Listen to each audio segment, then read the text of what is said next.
A study from Brunel University, London, has found that physically weaker men are more likely than physically strong men to be attracted to socialism. This is a real study which actually confirms the findings of a previous study from Denmark.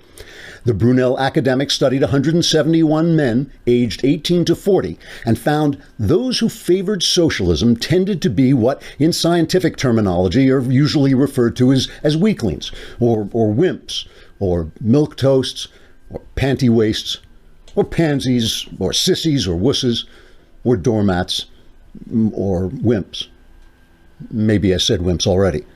Conversely, men who supported capitalism tended to be physically stronger and to kick sand in the faces of men who supported socialism and then drive away in their far larger cars with their much prettier and more sexually satisfied wives. Once the stronger capitalist men were out of sight, the socialist men tended to stick their tongues out at them and then go home sniffling with grimy, tear-stained faces and hide in the attic, pulling the wings off flies. It's possible I made some of that up. Probably the part about the flies.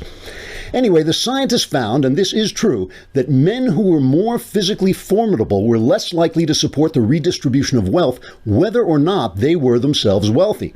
This may be because weaker men, sometimes referred to as mama's boys or girly men or cream puffs, realize that the only way they can get their hands on the wealth of stronger men is by ganging up on them and plundering their honestly earned resources and then sharing them out among themselves while telling themselves what good and generous people they are for stealing other men's money.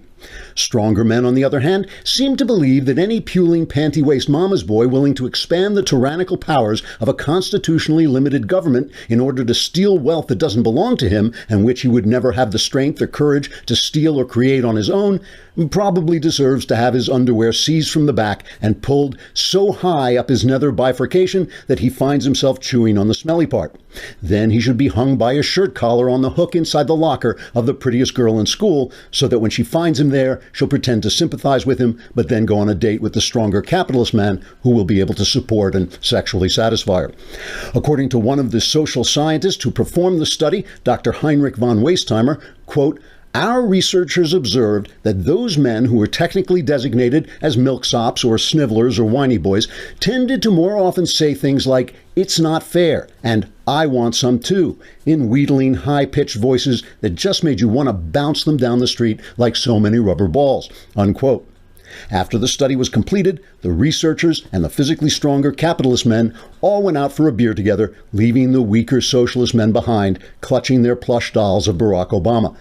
Or as they refer to him, one of us. Trigger warning, I'm Andrew Klavan, and this is The Andrew Klavan Show.